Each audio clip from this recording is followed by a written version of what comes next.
tonight we want to take you to Pennsylvania's northernmost county.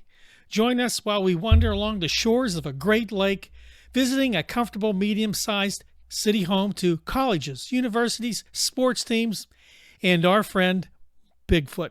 I'm David Tomsic, and tonight I'm inviting you to take a trip to Erie, Pennsylvania with our Nights Around the Fire team. Join us. Thanks for joining us, friends, here on Nights Around the Fire. I'm David Tomsic, along with Sue Taylor. Thank you for joining us. Squash that like button. Squatch it. While you're at it. And we're going to get started today with going up north in PA, Erie, Pennsylvania. Yep, northernmost county in Pennsylvania. Can't get any farther north. No, you PA. cannot. You cannot.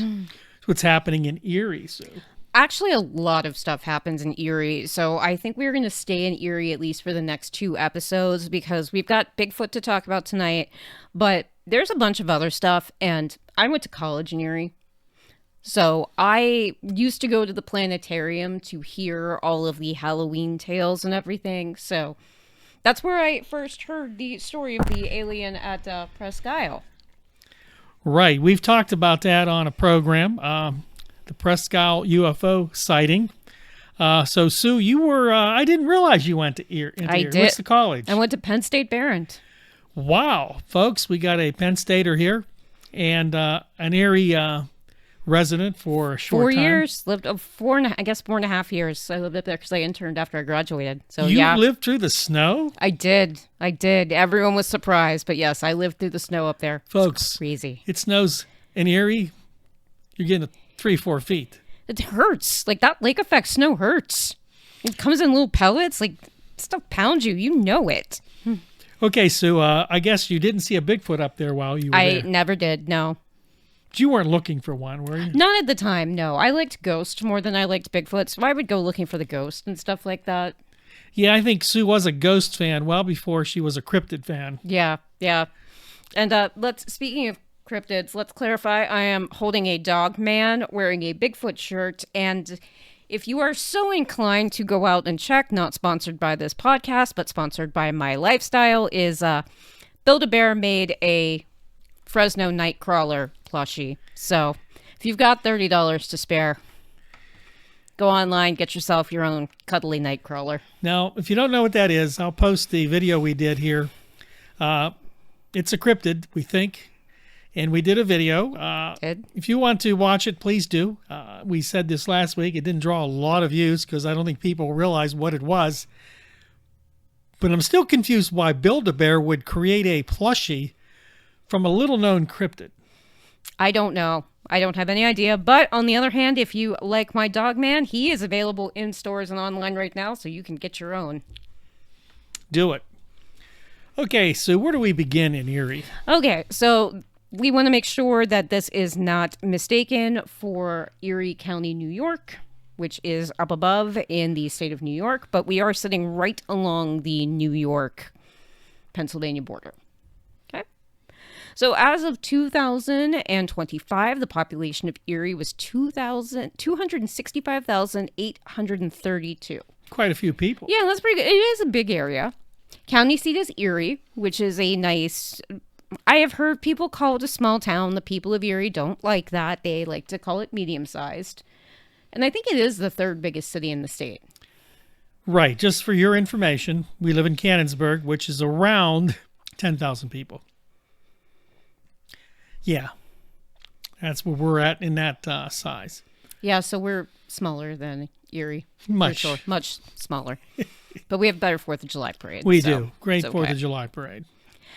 Okay, so like we said, we have already talked about the alien on Presque Isle. Thank you again, Jen, for my shirt.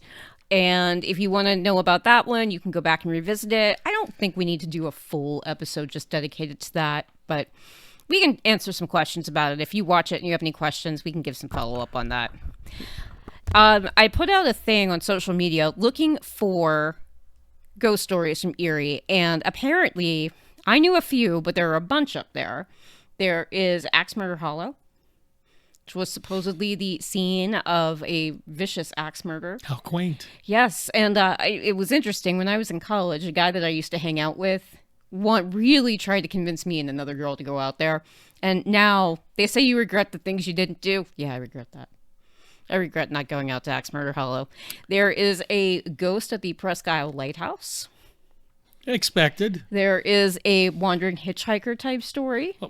That's unusual. Yeah. So I think stay tuned because I think we're going to talk about some ghosts in Erie in the next couple of weeks. Right. I guess like any place, Erie has its share of ghosts. So where do we begin with Bigfoot? So we're going to go to a town called Wesleyville. Wesleyville, so if you get off of the 79 North exit for I-90 and head towards Buffalo, Wesleyville is right off of the exit. I'm not sure what exit it is at this point. It's been a while since I've been up there.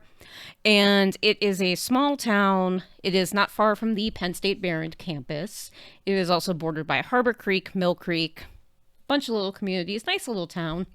We used to hang out there, do our shopping there, go to the bars there when I was in college. So Penn State Barron is right up against a piece of forestry that is called the Wintergreen Gorge.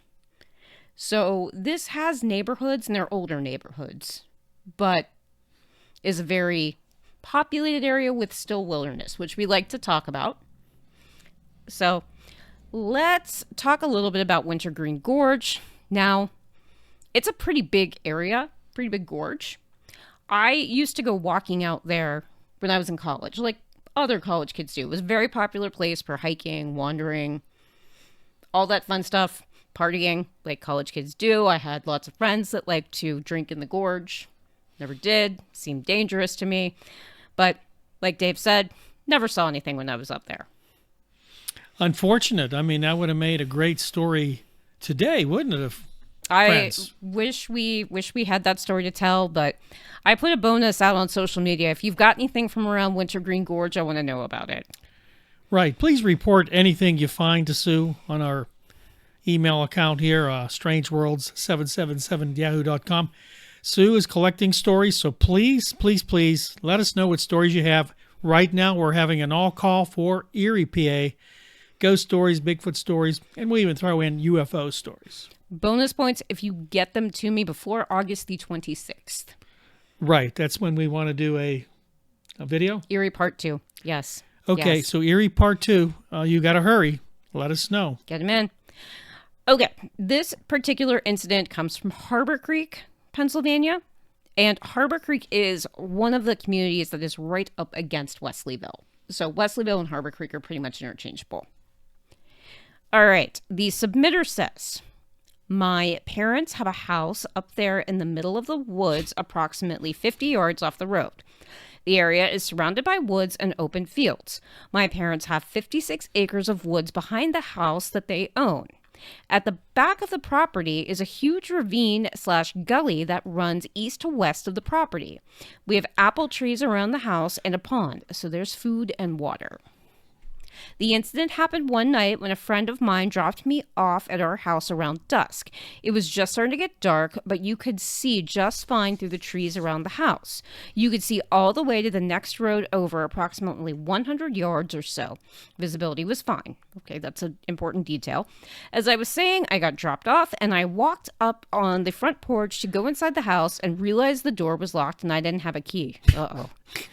My parents weren't home, so I just sat there waiting for them on the front porch. I was waiting on the porch for about 5 minutes when I heard a crashing noise coming through the woods to the left of me.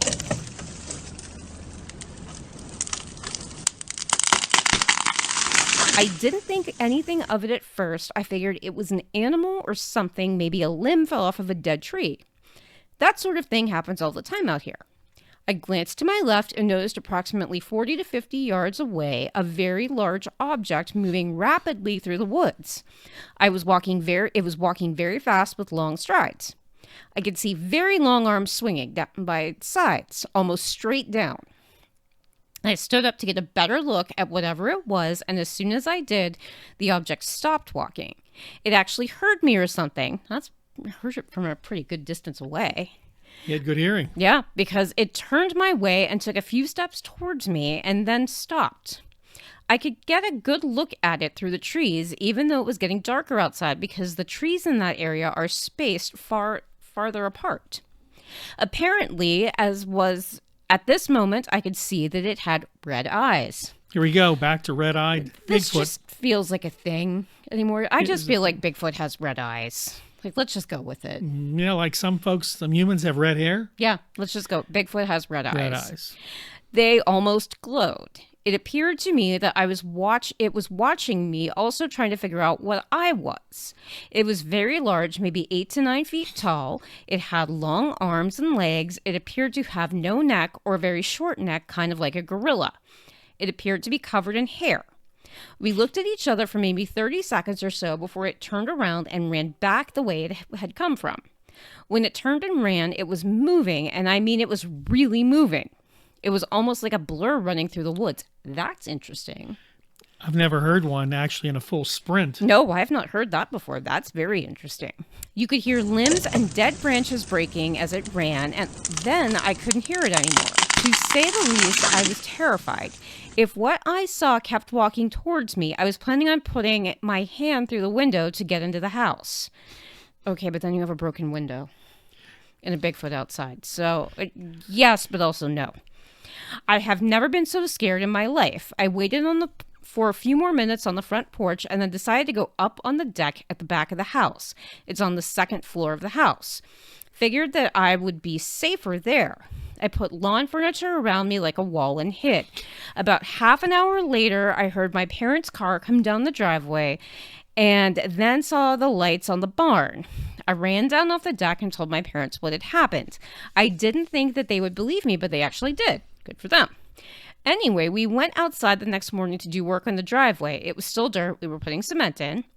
In the soft, wet dirt, there were a couple of huge footprints. Oh, there we go. Yep. My mother, my stepfather, and I all saw them. It had just started to rain, so we went inside to find the camera to take a picture. When we got outside, the prints were gone from all the rain and the mud. He says he told his friends about it at school, and they all probably said it was a deer or a black bear. There was no way that was a deer. That doesn't, there's Deer? no way. There was Where did that come from? No, that was not a deer. Stick with a bear. Yeah. He says, listen, I know that what I saw wasn't a bear because they don't walk or run on their back legs the whole time, and any sort of full-size grizzly wouldn't have been that big.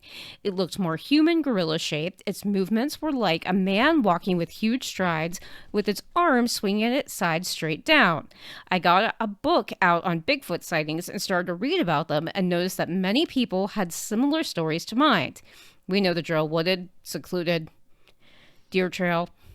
So he says that he noticed the Bigfoot was actually on a deer trail because the next day he went down and noticed that it was following the deer trail that crosses the street that crosses a big field surrounded by nothing but woods. His books also mentioned glowing eyes. He knew for a fact that these are true stories because he has now seen the glowing red eyes himself. I believe you, dude. Like, we've had so many stories of glowing red eyes. A year ago, I would have told you were nuts, but... No, I'm okay. I'm on now. Yeah, I'm on now. And so, yep, he says he actually saw one, and that is our first story from Erie. What do you think? Seems credible to me. It was a Class A. It does. Well, yeah, Class A with the BFRO. I'm guessing that's a Class A. The red eyes, we're starting to see trends here.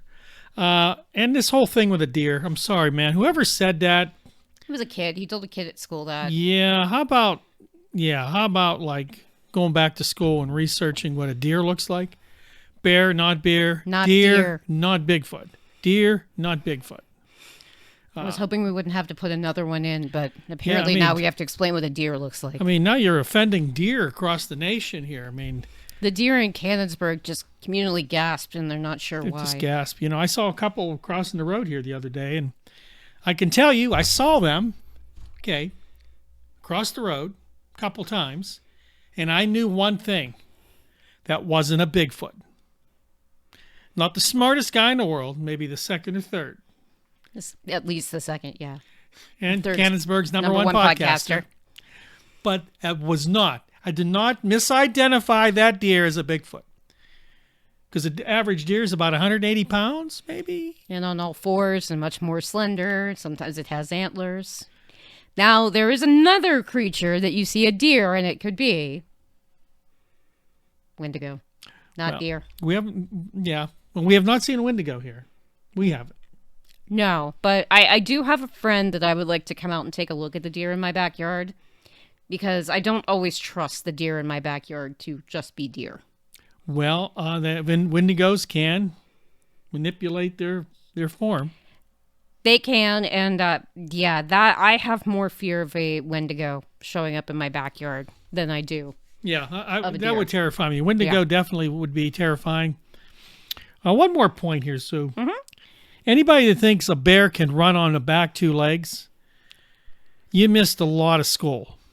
Well, let's go back to our Fresno Nightcrawler video, because we debunked that one video, because what people claimed was the Fresno Nightcrawler.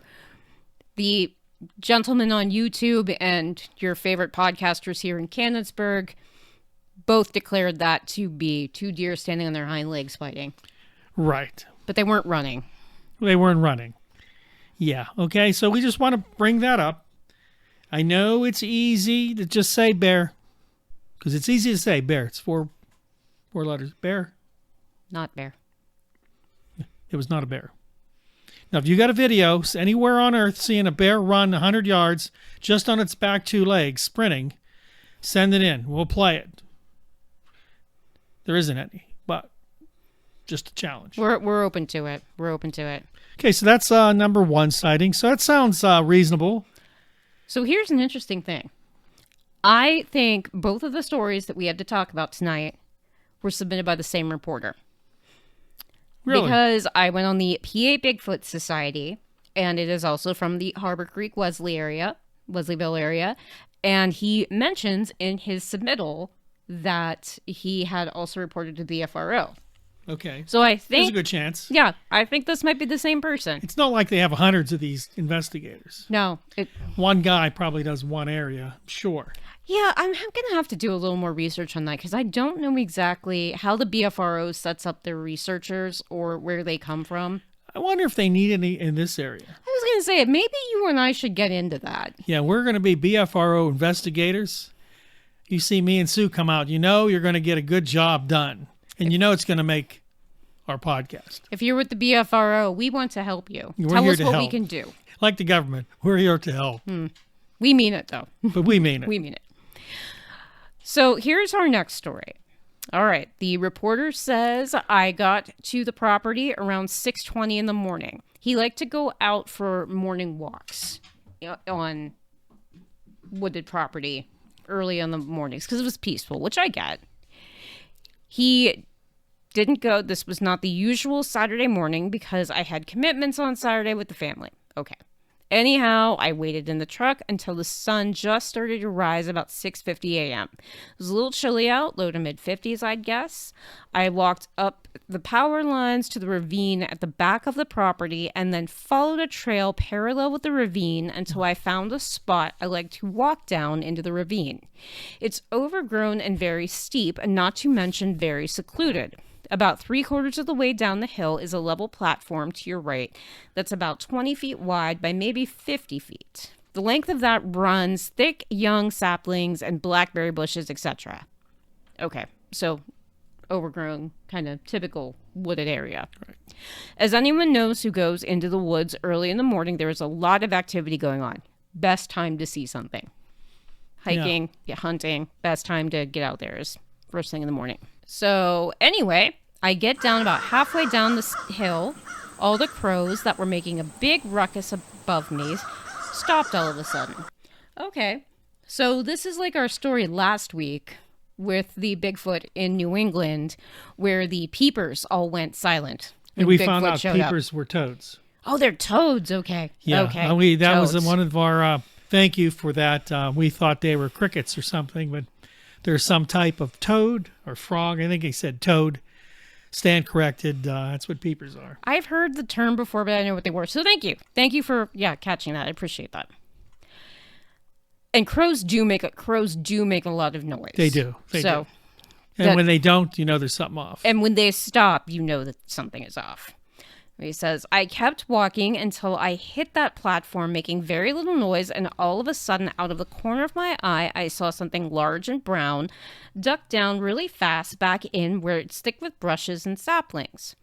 I took a few more steps down the hill when all of a sudden I heard what sounded like a deer screaming above me on the other side of the ravine, and then it stopped in a matter of seconds. It sounded like something grabbed a deer or something and then silenced it real quick. I have a thought on this, but let's go on. Then I got the screaming from the other side of the platform where it's thick right next to me. It sounded like it was directed towards me, and I got the impression that there were two of them. It was so loud that it was piercing.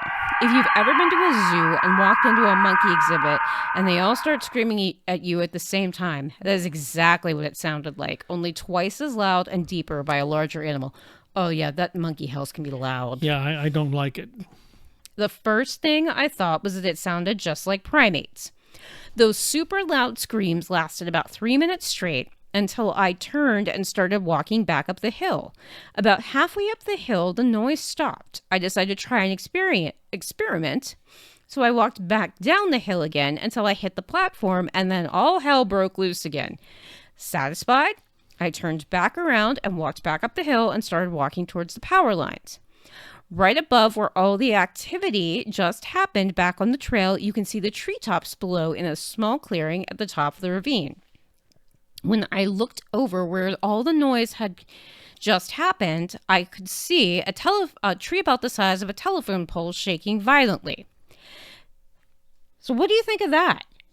He gave the experiment, so when he went back down into their territory, they made noise. Yeah, they start screaming and try to intimidate him. Mm-hmm. So here's my thought about the deer sound. He said he heard what sounded like a deer screaming. So let me toss this out there. We know that Bigfoot can mimic. We have heard about Bigfoot mimicking human sounds, human voices. Right. Do we think that Bigfoot was mimicking the sound of a deer screaming? Or could have been? Okay. We know it's possible, but why? To get him out of the area. Okay, I mean, I'm just not sure that that's what I would do to get someone out of the area is create a noise like a deer. What I thought happened is he grabbed the deer and killed it and was going to eat it. But then he starts making all this other noise. Right, quickly after, so that might not have happened. So yeah, I mean, maybe he just wasn't going to make a deer sound. Maybe he wanted to make another sound, and it sounded like a deer. He interrupted Bigfoot's breakfast. So then the thing's shaking a tree. Do we think the tree shaking was intimidation, or was he just trying to get back to what he was doing? Yeah. And do we think there were one or two Bigfoot? Yeah, I mean, these are questions we can't answer. He thought there were two. He thought there were two, yes. Well, if he thought there were two, he had first eyesight on him when his ears were on him, so I guess he would kind of extrapolate that there might have been two deer. They were in two different locations.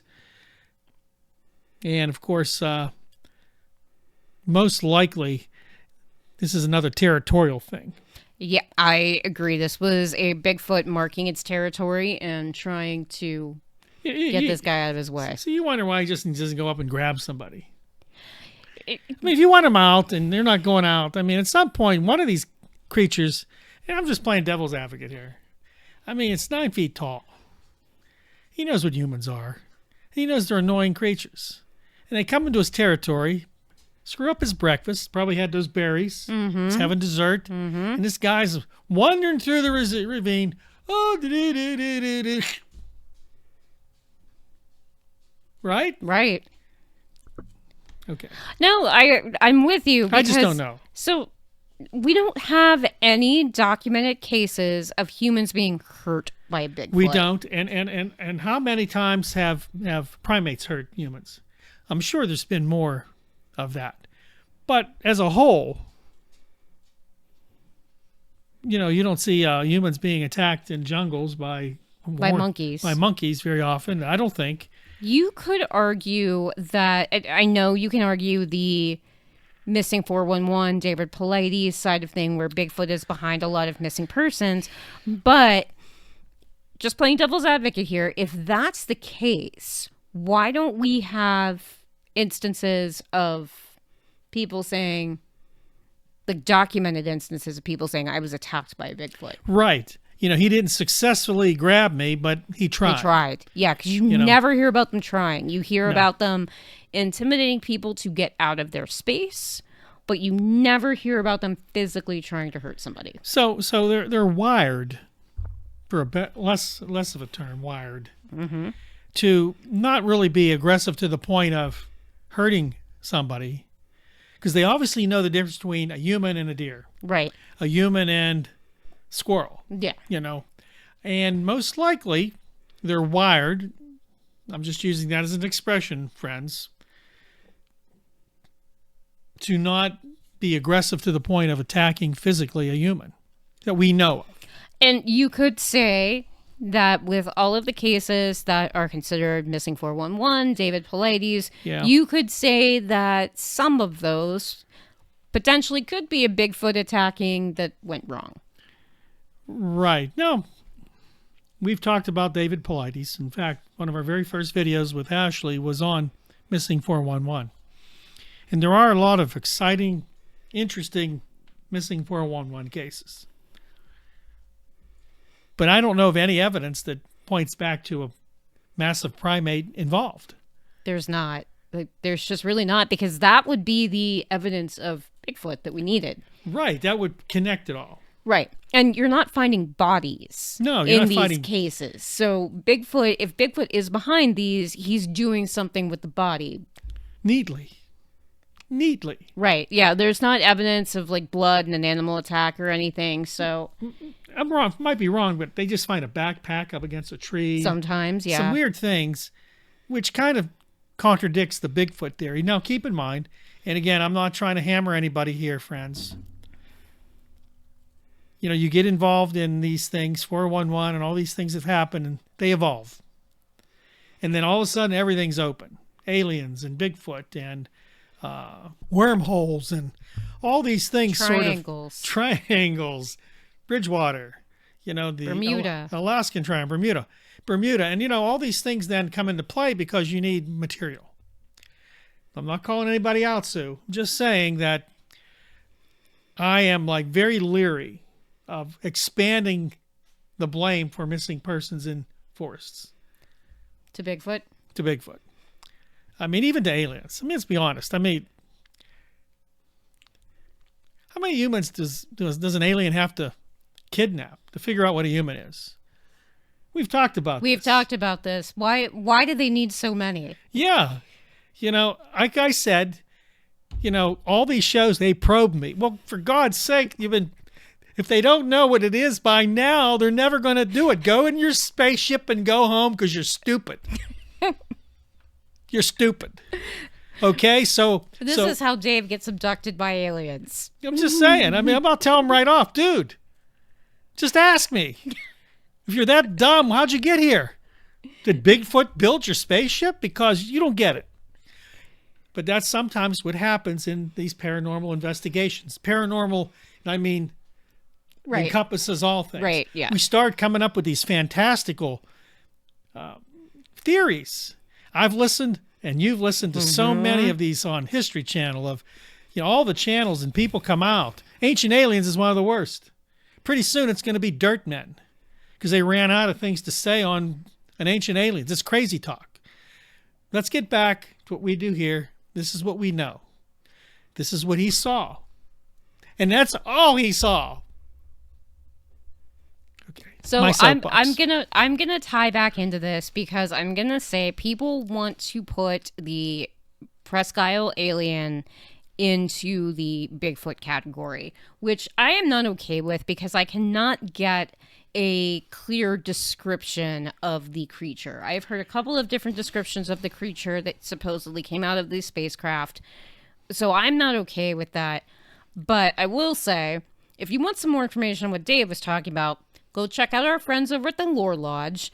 And Aiden said in one of his recent videos that if you are going to write Bigfoot off as an alien, that's kind of just writing off the Native American tradition.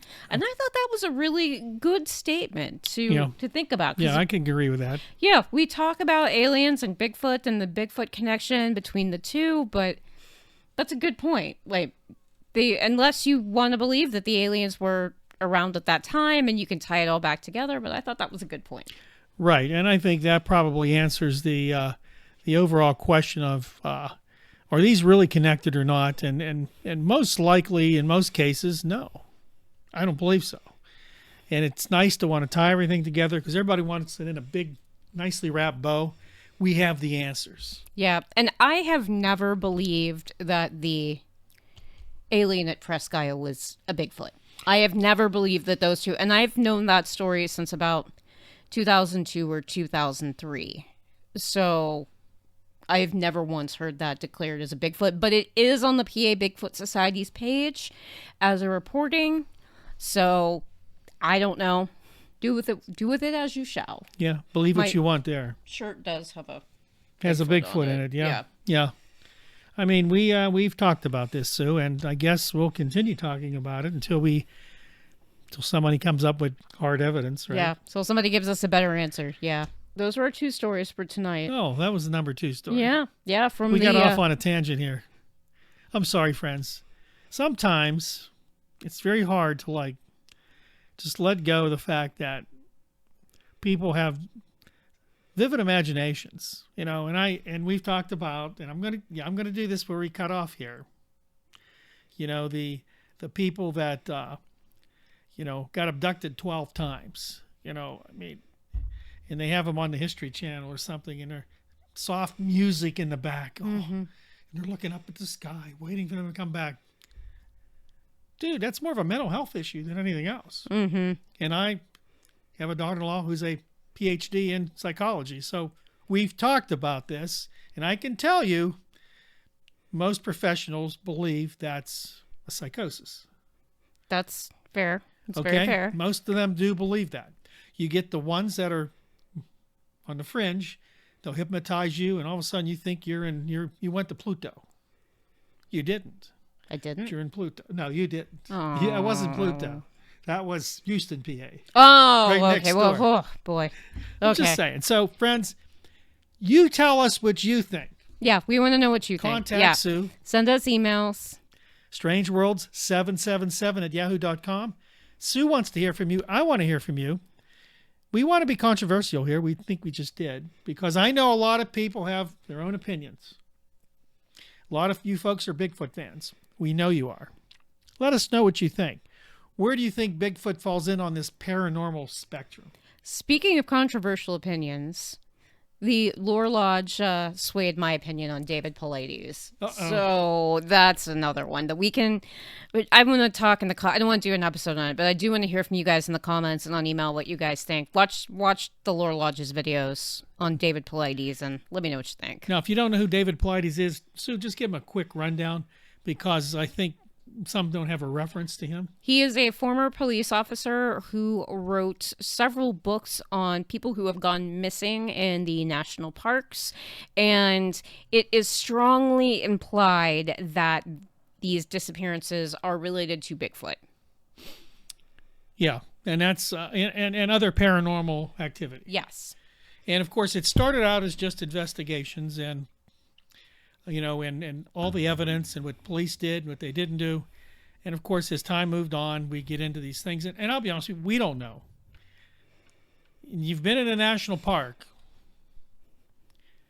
I mean, it's vast. And there's a lot of things that can go wrong when you're out in a national park, hundreds of thousands of acres. Who knows? And Bigfoot, we believe, is there. I'm sure there's other things there. But check out our video and check out Lore Lodge. He does a very good job of breaking down that. And I did see that episode on David Paulides. And let us know what you think about it, because David Paulides is a very, very famous person in that realm. And a lot of people, he's swayed a lot of people on this. And he had me swayed until Aiden presented some very compelling evidence. So it's very interesting topic. Well, Sue, I'm glad you got a chance to give us the rundown on Erie to start. Yeah, come back next week and we'll talk about some ghosts and some hauntings and some creepy stuff, including the bones of Mad Anthony Wayne. Can't wait to hear that one. We've got it all here on Nights Around the Fire. Please consider, if you enjoy our content, please consider subscribing to this channel. Squatching that like button. And share the video. This all helps us with the algorithm, especially liking it. So please like it. If you got some folks, you say, hey, we found this great #1 paranormal podcast from Canonsburg, Pennsylvania. You got to watch it. Send them our link. We'll appreciate it. We're also on Facebook. The Canonsburg Paranormal Discussion. And Instagram. Nights Around the Fire. And I would like you to join those. And I think you've posted some things on the Facebook page, some links. I have our, if you've watched our 100 Bigfoot Nights recap video, we have a link to the videos and the pictures that you can see. And I'm going to start, I keep thinking about it and just haven't done it yet. I'm going to start a book list because we talk about a lot of books here on our channel. So you will be able to go over there and read through our book list and pick out some that you will like. I'm sure you will. Remember to binge watch all of our videos of Nights Around the Fire. And thank you again, Sue. Mm-hmm. And to all of you, thank you for watching. Thank you for joining us. And we'll see you next time right here on Canonsburg's #1 paranormal podcast, Nights Around the Fire. Bye, guys. Take care.